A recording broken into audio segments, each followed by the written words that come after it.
A very good afternoon and welcome to Lunchtime News. You're with me, Dasani Atada. Let's start off with a look at your headlines.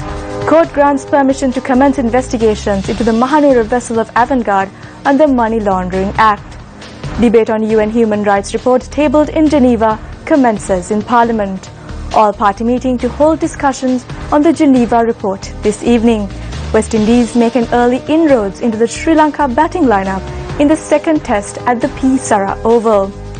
Taking a look at the news in detail, in local news, court granted permission to commence investigations into the Mahanura vessel of Avantgarde, which was found docked at the Galle Harbour in January this year under the Money Laundering Act. This permission was granted upon request made by the Criminal Investigations Department to the Galle Magistrate Nilupuli Lankapura.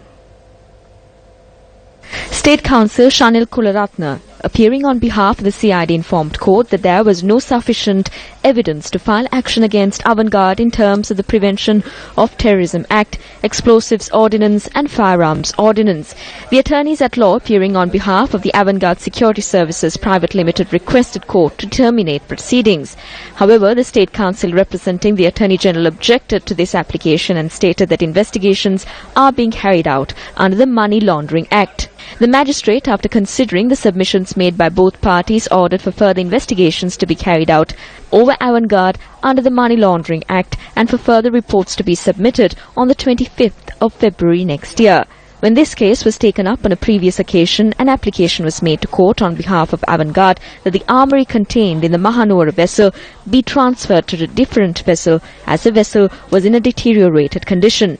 Accordingly, court ordered the registrar to direct the Ports Authority and the Southern Commander of the Sri Lanka Navy to enforce the order given by the magistrate in this regard. Speaking in Parliament yesterday, Prime Minister Ranil Wickremesinghe made a statement on Avantgarde.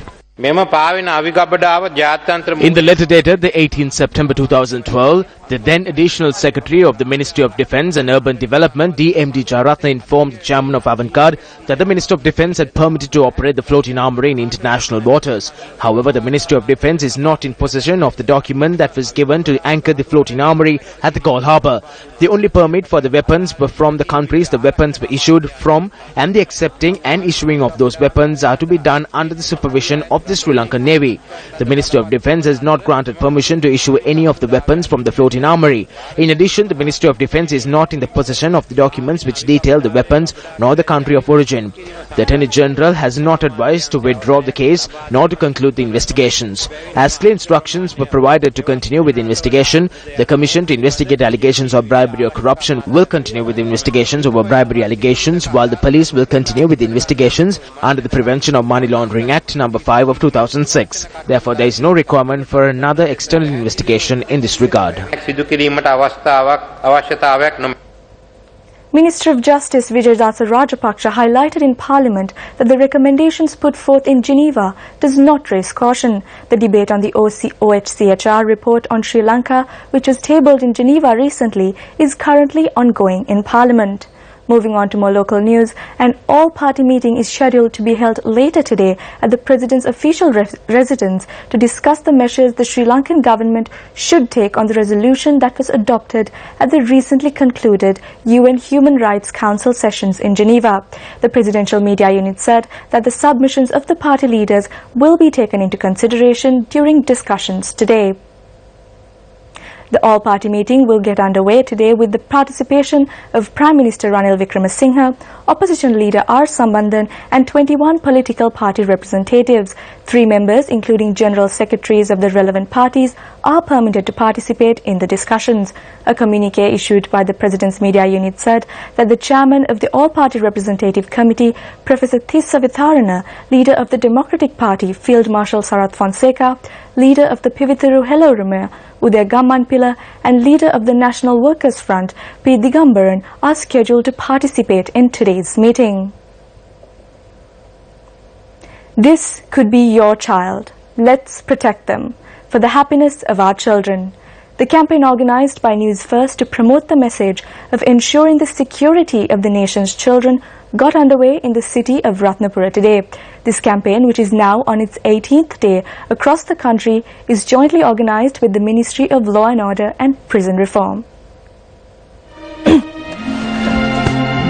This could be your child. Let's protect them for the happiness of our children.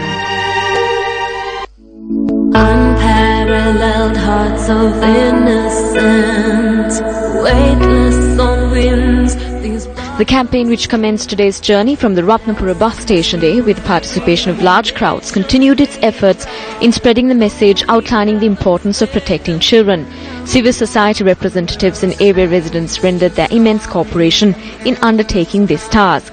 A group including the Mayor of Ratnapura, staff of the Ratnapura District and Divisional Secretariats, beyond all kingdoms and above all thrones, the duty to protect them by us must be born. Secretary of Probation and Childcare for the Sabaragamu Provincial Council, the Ratnapura Police and the members of the Three-Wheeler Association rendered their support for this program. Where we're headed now.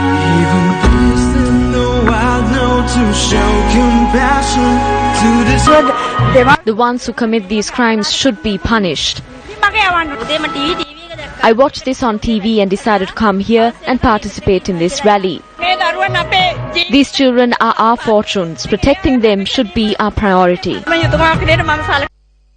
Here in the town of Ratnapura, a city famous for its gemstones, but today we're celebrating something much more precious. This is the For Our Children's Happiness campaign, raising awareness about a very, very important cause, something Sri Lanka must confront, and that is child protection and child security and child safety. It's all about children today, and we have so much support. If I can just get the camera to try and pan back a bit, it's difficult to see where this line ends because of all the posters and signs that people are carrying in all the different languages, in Sinhala, in Tamil and in English, signs saying, let's protect them, they are our future. And it's so very important to understand this, that Sri Lanka's children today are our leaders and our future business leaders, political leaders, social leaders, and that's why all these people are here. This is what they realize. They realize that it's so important to support this cause and have this sort of demonstration. It's a very, very peaceful demonstration. It's causing a bit of traffic, but there's nothing that the Sri Lankan police cannot handle. They're here, they're supporting us, they're directing traffic around us.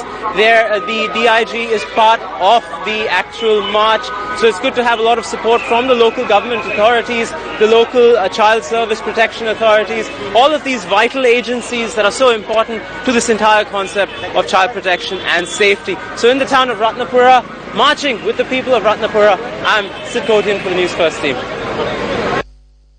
The final leg for the Happiness of Our Children campaign will take place at several locations tomorrow. The main event will take place at the MTV MBC head office premises in Colombo.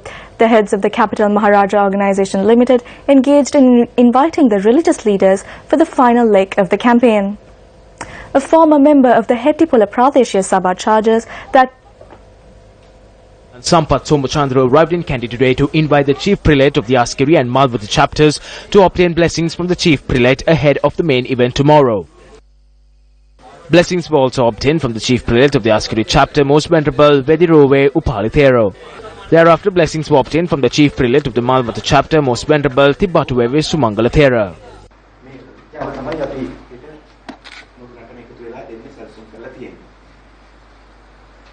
Meanwhile, His Eminence Cardinal Malcolm Ranjit was also created awareness on the program. Group Director of the Capital Maharaja Organisation, Nidra Veer Singh, Director of Public Relations of MTV MBC, Priyanth Vijay Singh, and Director General Manager of Newsfirst, Yasarath Kamalsari, called on His Eminence Cardinal Malcolm Ranjit and obtained his blessings. a former member of the Hettipola Pradeshya Sabha charges that he was assaulted by a police officer in Bingiria. While travelling on his motorbike from Bingiria to Hettipola last afternoon, former Hettipola Pradeshya Sabha member Prabhat Nalinda was stopped for an inspection in the Bingiria area. According to Prabhat Nalinda, due to a heated argument between him and the police officer had attacked him. Thereafter, the former Pradeshya Sabha member was hospitalized. That particular sergeant told me to get off my motorbike and I did accordingly. After that, he wrote the chassis number of my motorbike on a piece of paper handed it over to me and then asked for my driver's license. When I looked at the sheet of paper, it said that I was driving on an unregistered vehicle. I immediately said that my motorbike has been registered and that I possess the license and insurance. He responded badly, saying that those things are irrelevant and to just appear in court on the 6th of next month. Then I said that this is unfair, after which he said that I have a foul mouth and kept assaulting me. The former Pradesh Sabha member was later transferred to the Kurunegala Teaching Hospital for further treatment. When News First made inquiries from the police media spokesperson ASP Ruwan Gunasekara in this regard, he said that the relevant MP was questioned as he was travelling on an unregistered motorcycle. He also added that investigations are currently underway into the incident. The National Building Research Organisation says that the landslide warning issued to 10 districts has been extended. Director of Landslides and Risk Management Division of the NBRO, RMS Bandara, said that the landslide warnings are still in effect to the districts of Munaragala, Badulla, Nuwaralia, Kegaul, Kandy, Kalutara, Ratnapura, Mathura, Hambantota and Kurunegala. Vehicular travel on the Galbura Road via the Mathura-Bengamur Road has been obstructed as a result of landslides close to the Rambukovita Bridge last night. A correspondent said that the landslide affected several power lines in the area, disrupting power in the area since last night. A correspondent added that the aforementioned road is being restored with the assistance of the police and the officials of the Paskoda and Kotapola Pradesh Sabha.